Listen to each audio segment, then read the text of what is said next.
If you're looking at running a horror-themed TTRPG, like Call of Cthullu, Vampire the Masquerade, or even in Dungeons & Dragons or Pathfinder or Powered by the Apocalypse, here are some tips to help you get the most out of what you're trying to deliver.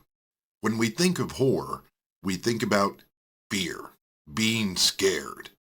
But what causes fear? There's a couple of things that cause fear, but most powerful is that of anticipation, knowing what's coming next. And we see this in movies with certain use of sounds and foreshadowing and music. When the players think they know what's about to happen, when they're on the edge of the seat, they are going to be more engaged and more likely ready for the surprise. Or if not ready for the surprise, primed for it. The other part of that is it's a lot about the unknown. You show glimpses. You give an idea, rumors and whispers. Don't show off too early. Keep the big reveal away as long as you can. This is much easier to do in one-shots and short adventures, but if you're running a longer series of adventures or a campaign, it's going to take a bit more practice because you don't want it to turn into the same beats over and over again. You're going to want to switch things up a bit. Yes, it is about anticipation. It is about waiting for the right time to pull back the curtain. It's also about not doing that, especially in longer themed games.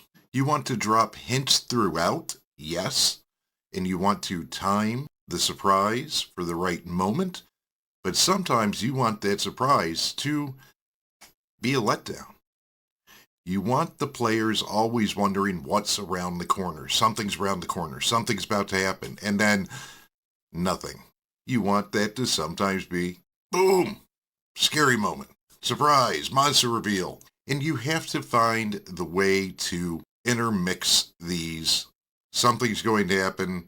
Something seems like it's going to happen, but nothing actually does. And it can't just be every other. It can't be A, B, A, B. It's got to be like A, B, B, A. Keep them guessing.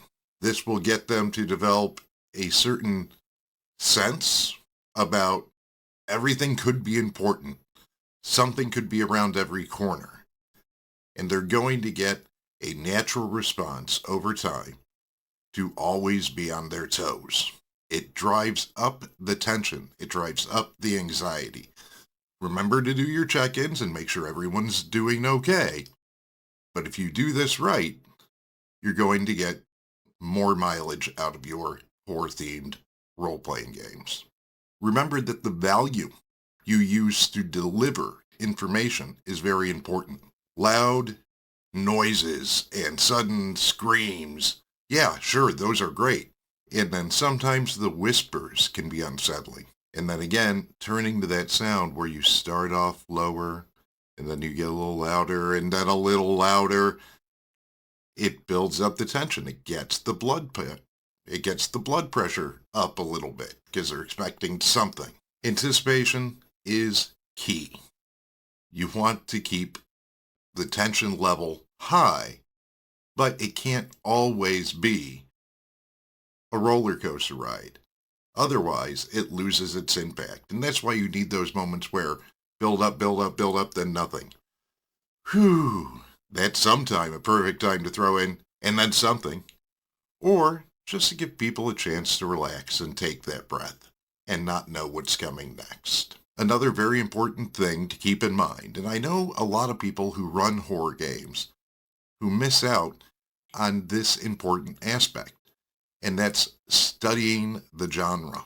You cannot simply watch movies and TV shows because so much relies on the visual and music that in a TTRPG, you don't have those visual effects.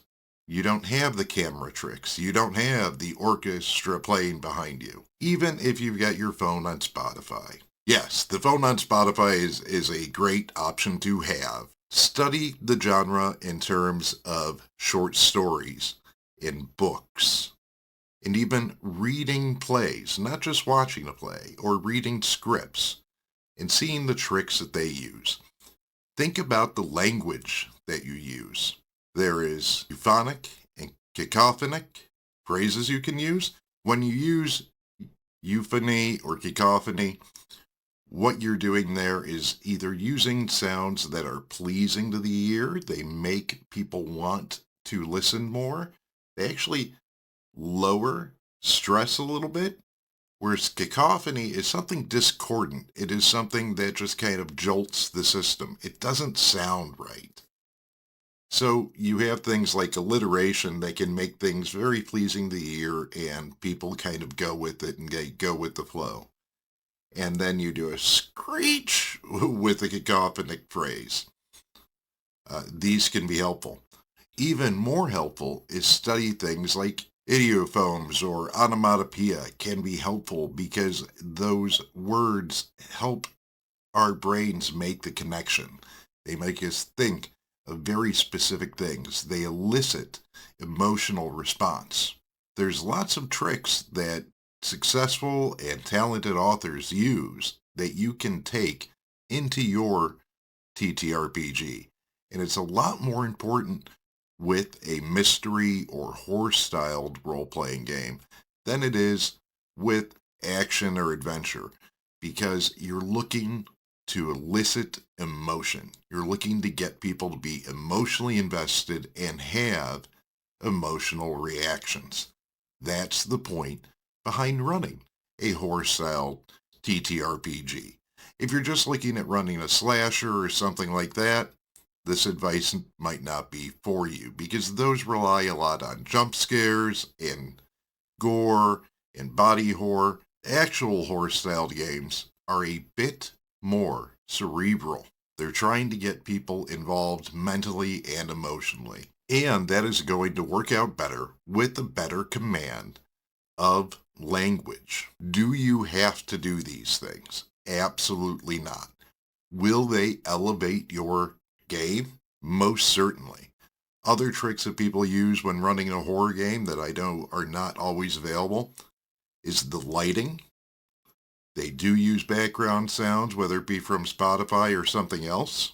Some people have backdrops or decoration. They could set up the room to go ahead and put people in that environment. These are not always available. Language is a tool you will always have in your arsenal. You're going to learn about pacing. You're going to learn different phrases you can use. And you're going to learn how to build up tension. Tension is anticipation, is what leads to the horror factor.